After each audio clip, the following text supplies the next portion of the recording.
gimana sih ketemu Tante Hau itu ya? Terus sebenarnya kan ini runtutan ceritanya itu panjang gitu. Eh, kalau dulu itu ya pas tahun 2020 Ya. pas saya ke Bali itu sempat ketemu ini pemangku pura. Ya. Nah, waktu itu kan bapaknya tanya gitu maksudnya, Anda ini terlihat dari jauh itu ini nggak ngelamar EDW bukan ya? Ya. Auranya bagus, Ya, ya, ya. bersinar. Terus pas disalami ingin doain gitu. Ya walaupun lintas kepercayaan tapi saya yakin ya doa yang baik yang tulus itu terucap ketika orang itu ikhlas gitu. Ya, ya. Nah, bapaknya Pak Mangku ini, Pak Juru Mangku ini kemudian melihat garis tangan. Tangan saya dilihat ini. Saya sekalian tanya, mohon maaf saya mau tanya, ini tentang jodoh itu bagaimana? Ya. Ditanya, dilihat di jodoh. Nah ini jodohmu itu akan ketemu, ini nggak akan lama gitu. Ya butuh 2 tahun lah maksimal dari tahun ini gitu, tahun 2020 bulan Februari Maret. Waktu itu sebelum ya COVID sudah ada tapi belum semua masuk Indonesia. Oh iya, iya. Terus waktu itu pas ada acara Indigo Talks itu ke Bali sama Mas Billy Christian. Oh ya. Sama rombongannya. Terus jodoh, singkat cerita jodohnya itu nanti akan ketemu 2. Yang satu datang dari timur, yang satu akan datang dari barat. Tapi dari domisili tinggal gitu. Terus nanti sesuai yang diinginkan. Jadi orangnya berkulit putih, kemudian berwajah oriental gitu ya, usianya 5-7 tahun di bawahmu. Nah ini terbukti gitu tahun 2021 memang ketemu ya dengan seseorang itu yang datang dari timur, tapi karena banyak perbedaan jadi kita temenan saja, temenan baik. Nah ini kemudian ketemu lagi yang dari barat.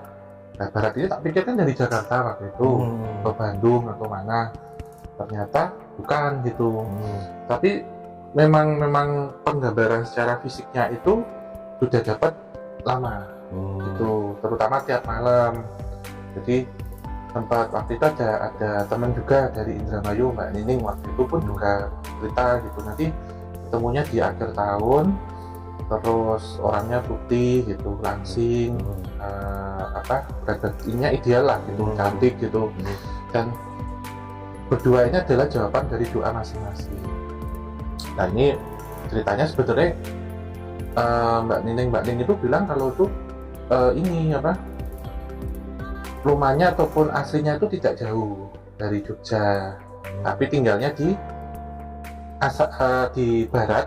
Dia datangnya dari barat tapi tinggalnya di timur Jogja. Gitu. Iya. Ciri-cirinya, tapi aslinya orang sini. Itu sebenarnya aslinya orang sini. Oh iya. Tapi tinggalnya itu aslinya lahirnya itu di barat Jogja, tapi tinggalnya di timur. Ya. Nah terus waktu itu juga menjalin lah hubungan gitu ya, PDKT, tapi kok ya nggak cocok gitu. Akhirnya ya sudahlah, kelas saja, maksudnya legowo aja. Kalau nanti jodoh juga nggak akan kemana. Akhirnya kan kalau orang itu kan mengalami 3 fase ya. Pertama fase mengalami jatuh cinta pertama itu dia akan mengorbankan. Dia jatuh cinta pertama.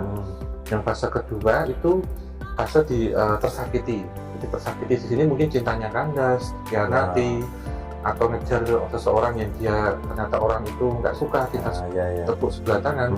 Sampai yang ketiga ini ketika orang sudah pasrah, jodoh itu dikasih datang. Nah singkat cerita, waktu itu sebenarnya ada juga yang temen ya waktu itu dengan namanya itu Mbak Sora itu ahli baca tarot. Beliau bilang nanti ketemu jodoh itu di satu kota yang ada tugunya gitu. Ada tugunya. Pikir kan kalau kota-kota besar kan Jakarta Tugu Monas, Surabaya itu Tugu Pahlawan, terus ada Tugu Muda Semarang, Jogja ada Tugu Jogja. Ya. Nah ketemunya ini di Jogja nih ceritanya. Nah, tapi Mbak Sora waktu itu bilang nanti kamu harus selesaiin satu permasalahan itu dari orang ini, entah permasalahan keluarga atau permasalahan pribadi. Jadi singkat cerita waktu itu kita ketemu nggak sengaja, ketemunya itu di stasiun kereta. Gitu. ketemu benar-benar ketemu ini ya, ketemu benar-benar ada rasa Ya. gitu.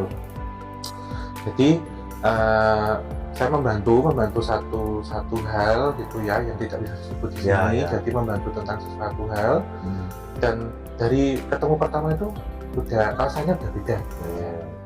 Tuh kemudian ketemunya itu awalnya di stasiun. Saya sebut stasiunnya stasiun Prambanan. Wah, Prambanan. Jadi masih Jogja. Masih Jogja ya, perbatasan lah. Udah Jogja dan paling Klaten.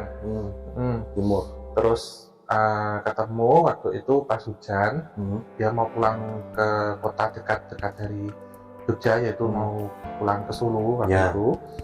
Terus bingung karena nggak menguasai ataupun belum tahu, belum pengalaman tentang jadwal KRL.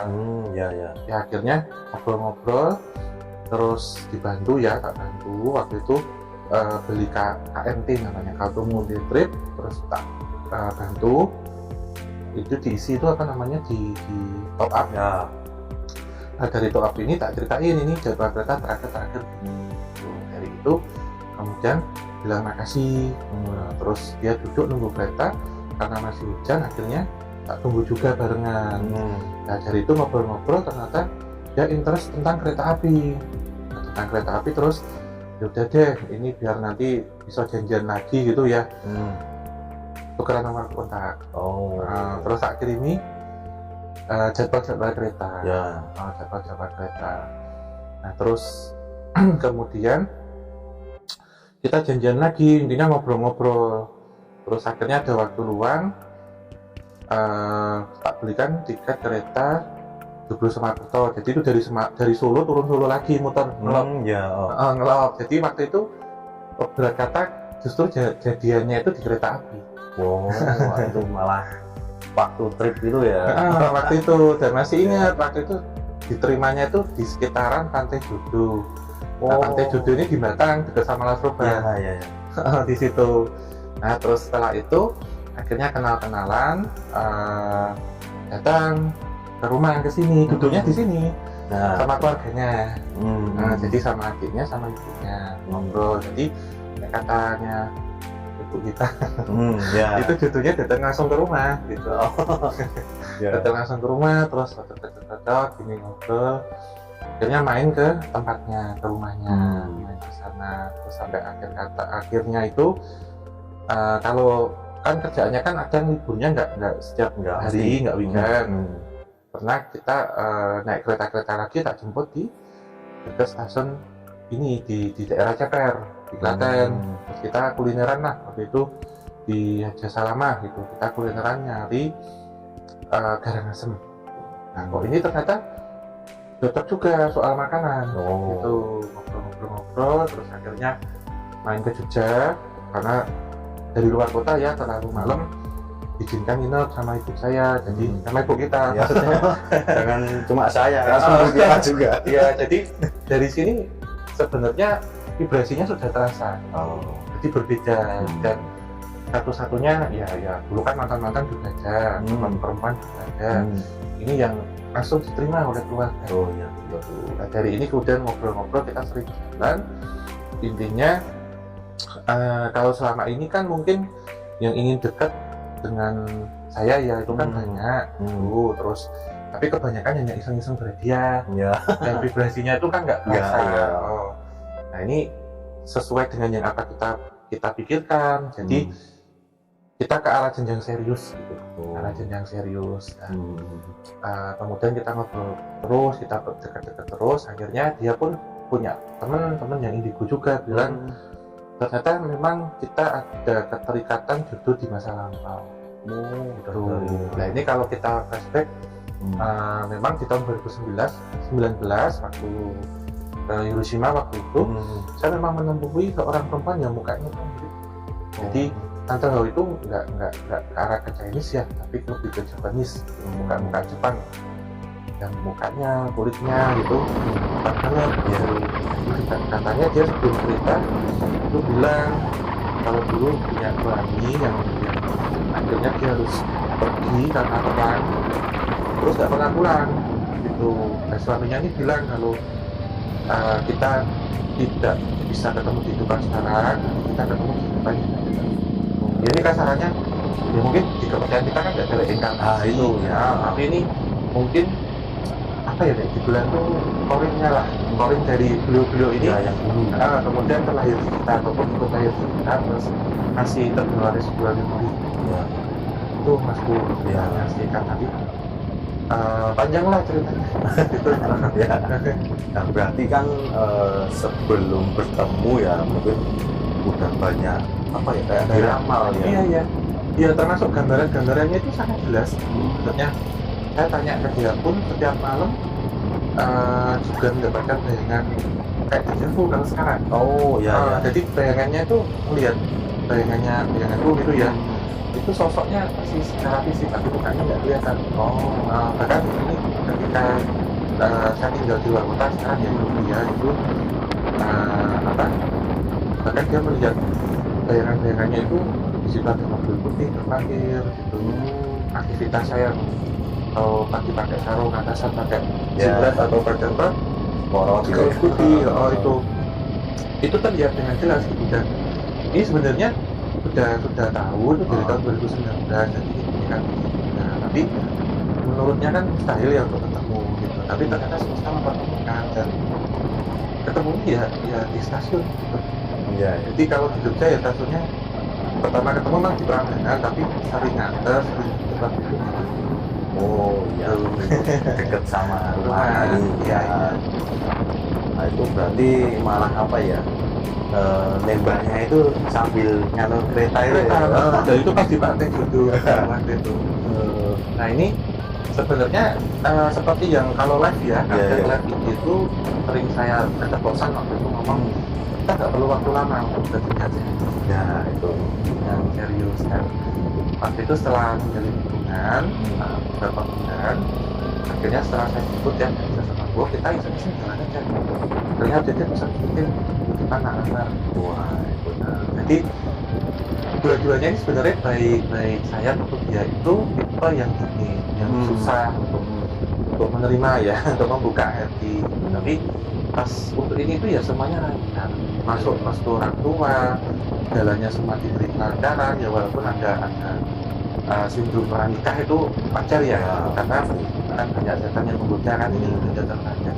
Ya. Dan hari ini sampai hari ini semuanya lancar dan bahkan kita banyak kemiripan sekarang, jadi malah justru kayak kakak. Kalau keseharian kan, ya kalau mungkin ada 100 proposal ya yang tak inginkan gitu bisa dapat pasangan itu, ini 90-95% Ini memang ada kecocokan gitu ya. iya. Ya ini memang pembawanya kakak saya itu berarti tipenya itu yang satset gitu. Iya, soalnya kemarin ada yang deketin atau mau deket susah gitu. Betul. Ada yang godain ya kasarannya ya. Iya. Terus diajak teman susah. Kemarin cuma dimainin, nggak serius. Cuma iseng-iseng tuh paling banyak. Dan saya selalu minta sama Tuhan kalau nanti dengan ketemu ya didekatkan. Jika itu jodoh, gitu. Didekatkan dan tidak perlu waktu yang lama. Sudah terus di orang tua dan tempat tinggalnya nggak jauh dari Jogja. Ya, Itu jadi gampang, bisa cepat gitu anunya jalannya. Itu ya. Dan kemarin mungkin juga ini Om ada yang tanya-tanya kayak sebelum nikah ya, kan banyak yang tanya itu cincinnya Om Bob gini Pak dan lamaran dan sebagainya. Saya kan nggak bisa jawab. iya, ya. jangan Itu kan saya nggak bisa. Nah ini mungkin untuk apa ya, perminta maaf juga nggak saya jawab, nggak saya bales itu. Nah ini ada kesempatan bukan cuma bahas cincin tapi kisah ketemunya tante baru gimana ini kita bahas. Dan orangnya itu sensitif, maksudnya sensitif peka ini ya, feeling ataupun intuisi. Ya. Ini selama kita bersama ya, setelah kita bisa fokus sampai hari ini itu kadang kalau malam ngobrolnya ya lucu kalau yang nggak kelihatan ternyata juga bisa. Iya Juga peka juga tapi nggak bilang ya, betul. Jadi waktu itu kan dalam proses pendekatan pacaran sampai dengan lamaran itu nggak karena takut ada hal-hal negatif termasuk ada penyakit lain ya. Bahkan ya memang ada hadisnya ya, kalau salah rahasiakanlah lamaranmu lalu umumkan pernikahan. Nah, betul sekali. Karena tidak hanya setelah lamaran itu harus bisa Nah, pernikah, sindrom pernikah. Jadi ini kan simbol gitu ya, tapi nggak memang sengaja nggak dijawab. Iya. Kan nggak kita ya. iya nggak betul. Ya. dijawab. Tapi Tante Ro juga pesan nanti kalau punya rezeki baru dibahas. Nah, biar plong gitu semuanya. Dan saya merasa ini juga jadi support system. Di usia 35 plus itu memang butuh seseorang yang juga bisa mendampingi secara spiritual. ya.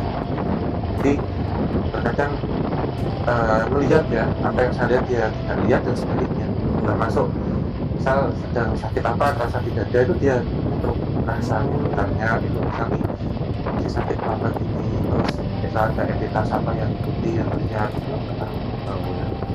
Ya soalnya juga kalau menurut saya sendiri juga tante ataupun kakak ipar saya itu ya memang dari turunan ada sih. Iya Ya. ya, bahkan kemarin kan sempat kita membawa satu pusaka ya. Ya itu. Bawa satu keris pusaka untuk temankan. Itu kan kalau orang sebelum nikah kan ada salaman kawan mantan dan tidak ada pikir-pikiran, karena kita sama-sama sibuk pekerjaannya. Ambil satu sebelum itu kita bawa. Oh ya. Kita bawa, terus kemarin kita bawa ke rumah baru juga, terus sama dia dikasih mati. Dikasih minyak mati karena ini barang ada dirawat. Iya. Terus tapi kalau untuk komunikasi bisa ngobrol. Ya. Itu salah satunya yaitu ngerampuk kafresna, memupuk rasa cinta. Nah itu. Terus salah satunya ada itu, terus hanya dia bilang ternyata kita itu disebutkan sama leluhur. Dan ini kita 3 minggu sebelum prosesi pernikahan kita ziarah ke makam leluhur. Ya. Dan memang masih ada garis keturunan darah biru sih, Ya. karena masih ada kakek gelar di depannya. Terus bilang memang ada garis keturunan dari ibu kita sama-sama kuat. Dan satu dari garis keturunan yang muslim ya. Ya. Karena kalau ibu kita kan dari masyarakat dari sini. Ya. Jadi memang kan tidak leluhur. Ya. Akhirnya berarti kita ada visi misi.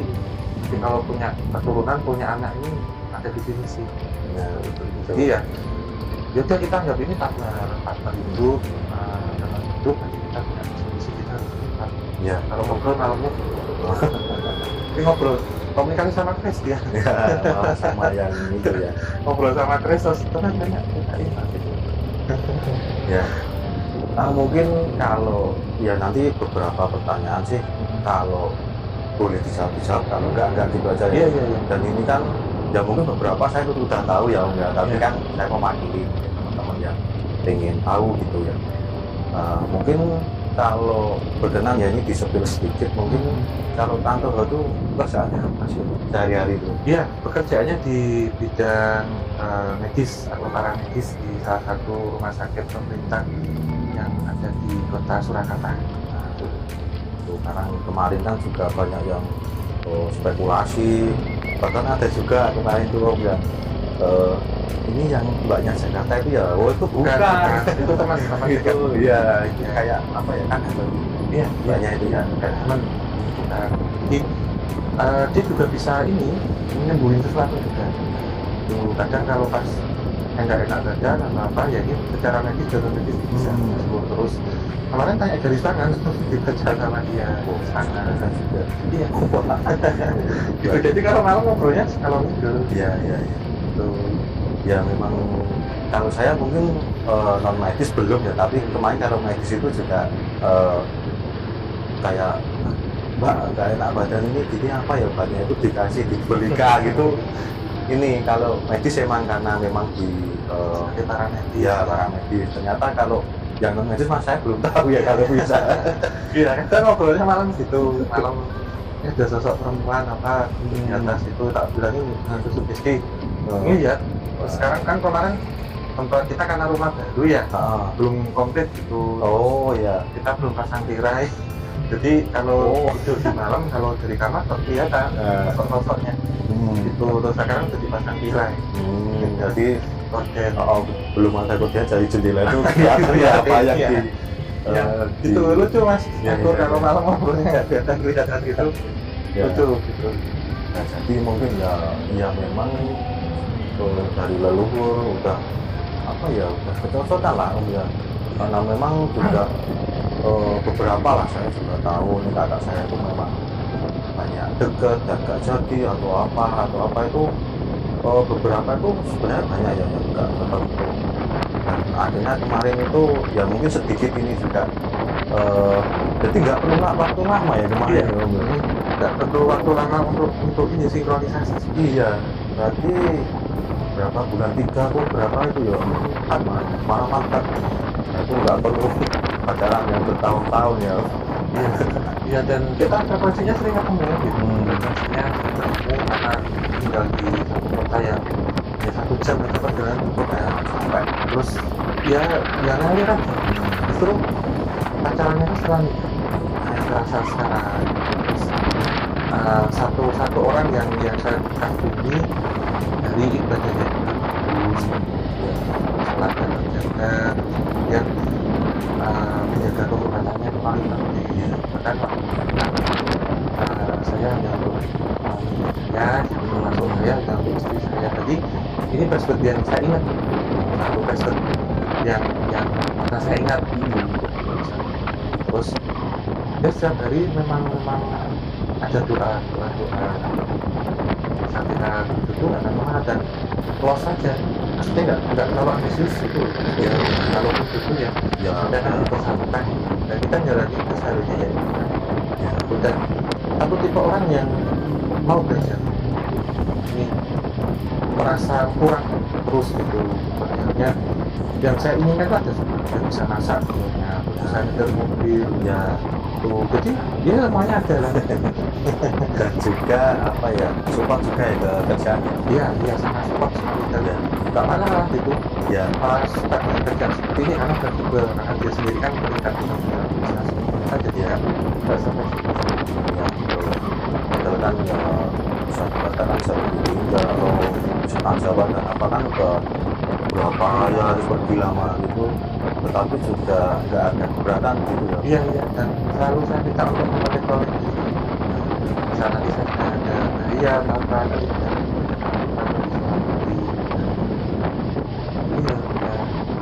ya kita ngalir semuanya, namanya kalau menikah pasti nggak semuanya sinkron ya, Ya. ada menyatukan dua kepala yang berbeda, tetapi semuanya bisa enak lah selesainya gitu, komunikasinya kita paham kok, misalkan satu kondisi ngambek ataupun apa intuisi kita telepatinya jalan, jadi tahu kan